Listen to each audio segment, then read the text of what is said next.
Comme le premier film, il y a certains points qui divisent.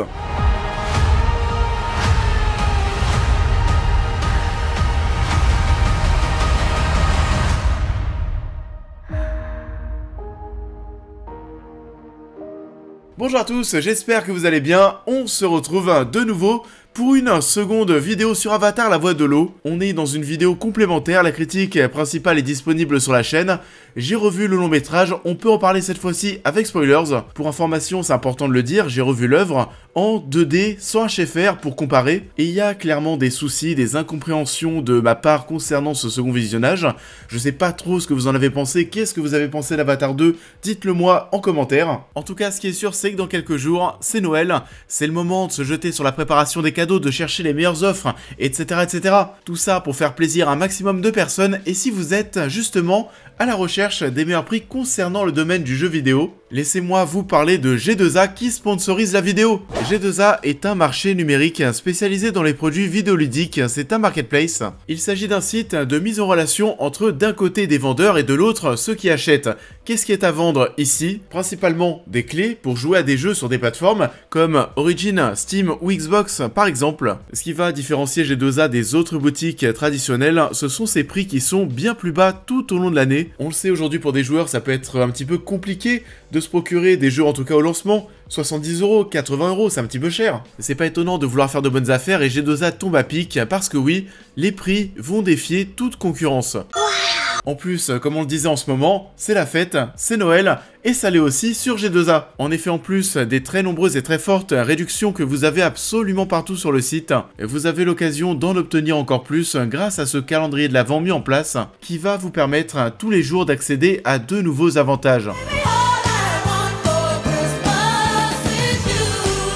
Il y a beaucoup de choses qui sont mises en place pour vous permettre d'accéder aux meilleurs jeux au meilleur prix, que ce soit des jeux d'action, d'aventure, de sport, qu'importe. Je vous invite à retrouver les liens qui vous renverront vers le site afin de profiter de toutes ces offres en description de vidéo, donc n'hésitez pas à découvrir G2A.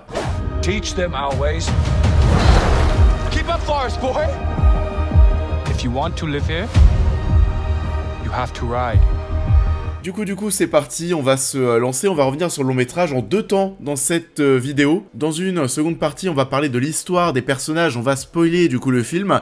Et dans la première, on va revenir sur la 3D, le HFR, etc. etc. On y va.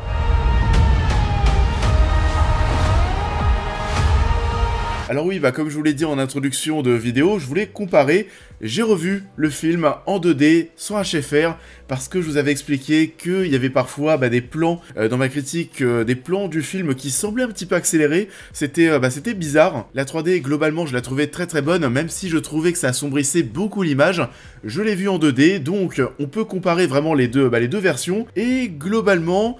c'est une séance qui a été, alors peut-être moins gênante, j'ai envie de dire, parce que oui, déjà, dans un premier temps, sans la 3D, sans les lunettes, c'était bien plus lumineux, bien plus agréable, et le HFR, vraiment pour le coup, mais alors ça, c'était vraiment la fausse bonne idée, vraiment, enfin surtout, parce qu'après, on m'a rapporté l'information, on est sur du HFR variable, c'est-à-dire que parfois, il y a des plans en 48 images secondes, et parfois, il y en a d'autres à 24 images secondes, qui est, on va dire, le standard dans le cinéma. On est en règle générale sur du 24 images secondes dans le secteur du cinéma, et là ce qui va être mais alors vraiment catastrophique, c'est que dans les mêmes séquences d'action par exemple, et parfois voilà, t'as un plan sur du 24 images, un autre, le suivant sur du 48, et voilà, ça alterne entre les deux, ce qui fait mais que c'est vraiment très gênant, et je le disais déjà dans ma critique principale, en soi durant les séquences sous l'eau, le HFR peut se justifier parce qu'on est sur des choses précises, le mouvement des fluides, etc. etc. ok, mais alors le reste, les scènes d'action, etc. mais alors vraiment, c'est une fausse bonne idée, comme je le disais, je ne comprends pas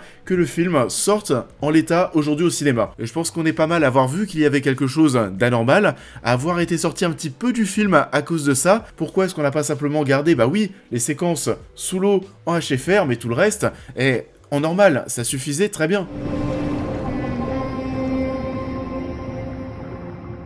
Comme je vous le disais aussi, en 2D, c'était de même plus agréable parce que c'était plus lumineux, mais néanmoins...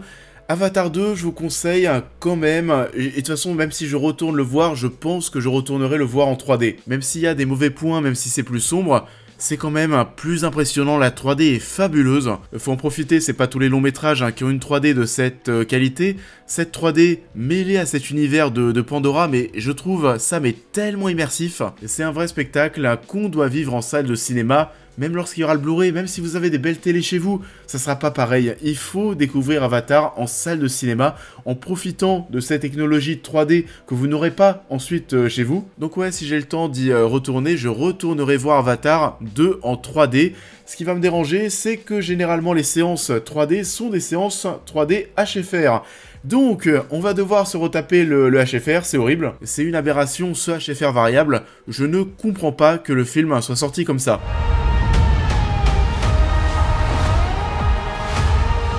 Alors là, on va rentrer un petit peu plus dans le détail, dans le film. Par quoi commencer? Alors déjà, c'est tout bête, mais je ne comprends pas les retours des personnages de Stephen Lang, le méchant, et de Sigourney Weaver. Je ne comprends pas pourquoi est-ce qu'on a forcé à ce point pour les faire revenir avec un bon gros chausse-pied. Enfin, le méchant, on aurait très bien pu en faire un autre. C'était pas obligatoire de réintroduire le même méchant, surtout que là, sa réintroduction, vraiment cette histoire de conscience sauvegardée dans un disque dur, la mémoire aussi qui est sauvegardée, qu'on intègre tout simplement et tout bêtement dans un avatar. Ouais, ça fait très facilité scénaristique, on pouvait quand même trouver mieux. Dans un projet aussi ambitieux, aussi attendu, on aurait pu quand même avoir quelque chose de plus recherché. En plus de ça, ça peut créer des petites incohérences par rapport au premier film. Je trouve d'ailleurs aussi que son design est un petit peu banal. Je le trouve pas forcément iconique, il est lambda en fait, et c'est pas à la hauteur. Donc bon, le colonel, énorme mouet, ça nous lance en plus dans une histoire de vengeance dans les grandes lignes qui est assez basique. Le mec accepte d'être un avis, mais alors vraiment super rapidement, y a pas de souci, limite. Côté Sigourney Weaver, alors j'aime bien en soi ce que ça apporte, le fait que cet enfant, qui est en plus un des meilleurs personnages, je trouve, du film, et qui sera certainement l'un des personnages vraiment au centre des futures intrigues, des futurs films Avatar, je pense. C'est une petite fille que j'ai adorée, qui est dotée de capacités en plus, mais le souci... Comment ça a fonctionné tout ça? Comment ça a fonctionné ce transfert? Comment est-ce que tu justifies ça? Même eux ne le savent pas. Il y a une phrase au tout début du film, voilà, c'est durant l'introduction, lorsqu'on a Jake qui est en train de parler, d'expliquer tout ce qui s'est passé durant des années. Lorsque l'on parle de ce sujet, on parle d'une enfant dont la conception reste un mystère. Point. On n'en dit pas plus. Comment botter en touche et dire que ça n'a pas forcément de sens sans le dire? On est en plein dedans. Ta gueule, c'est magique, c'est clairement ça. Donc oui, j'ai un petit peu de mal à comprendre pourquoi est-ce qu'on voulait absolument retrouver ces deux personnages dans le film. Je vois pas ce que ça apporte, à part des facilités scénaristiques, des incohérences. Et Spider, quant à lui, c'est un peu pareil. Je ne trouve pas qu'il apporte grand chose. Le fait que ce soit le gosse du colonel, ça aussi, ça sort de nulle part. Je ne comprends pas aussi pourquoi Spider le sauve à la fin, la scène est très bizarre. Vraiment, je vois pas, quand tu vois tout le bordel que le colonel a foutu pour éradiquer les navis, il est super destructeur, sans pitié, il ne veut même pas reconnaître cet enfant comme étant le sien durant tout le film. Je ne comprends pas, encore une fois, pourquoi Spider le sauve, pourquoi est-ce que Spider ensuite, est-ce qu'il le sauve même pas pour le rejoindre, parce que voilà, c'est les liens du sang, etc., etc. Non, il le sauve, il se casse directement, mais tu sais très bien que ça va foutre encore le bordel. Ça n'a aucun sens. Pour revenir sur les enfants, alors déjà même au second visionnage, je ne retiens pas forcément tous les prénoms, il y a trop d'enfants, les enfants en plus de la tribu de l'eau, là c'est pareil, retenir les prénoms de tout le monde, c'est un bordel. Les deux garçons de Jake et Neytiri se ressemblent quand même pas mal, dans un premier temps c'est vraiment difficile de les différencier. Il y en a un bien plus important quand même, celui qui ne meurt pas le plus jeune. Loak, c'est le seul prénom je pense que j'ai retenu. Jake et Neytiri sont d'ailleurs très durs avec lui, il se fait mais vraiment bordel. Tout le temps embrouillé, mais comme du poisson pourri. On sent que tout est fait pour être une saga de plusieurs films, parce qu'il y a pas mal de choses qui sont laissées en suspens. Les pouvoirs de la grande fille avec la nature qu'on aperçoit, la pseudo-romance qui ne mène finalement nulle part, c'est pas terminé, voilà, on verra peut-être ça plus tard entre du coup Loak et la fille de la tribu de l'eau, alors pareil, j'ai pas son prénom, mais Holberry dans Meurt un autre jour.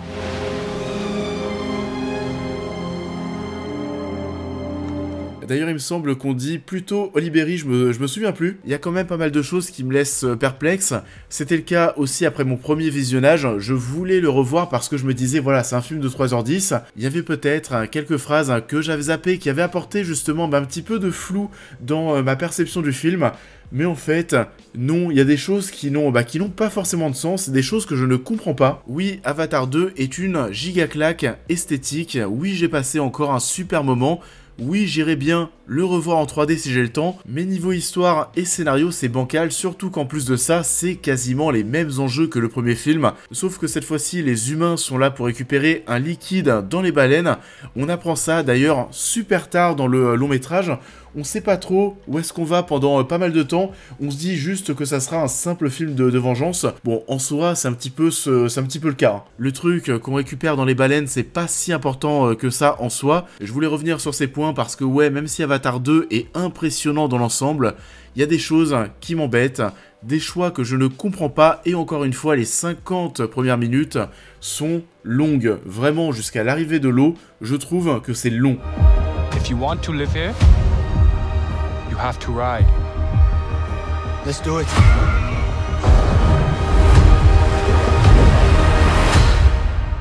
Ça en est tout pour cette vidéo complémentaire. Comme d'habitude, je vous invite à la liker, à la partager, à me dire en commentaire ce que vous avez pensé d'Avatar la voix de l'eau. Pour les nouveaux, je vous invite à vous abonner, à me suivre sur tous les réseaux, à devenir membre soutien si vous souhaitez aider la chaîne. Et je vous rappelle que la critique principale du film est disponible. On parle de Glass Onion en cette fin de semaine, et ça sera la dernière critique de l'année parce que oui, 2022 est en train de se conclure. Les vidéos top et flop arrivent aussi. Je vous souhaite à tous un très bon début de semaine et je vous dis à très vite.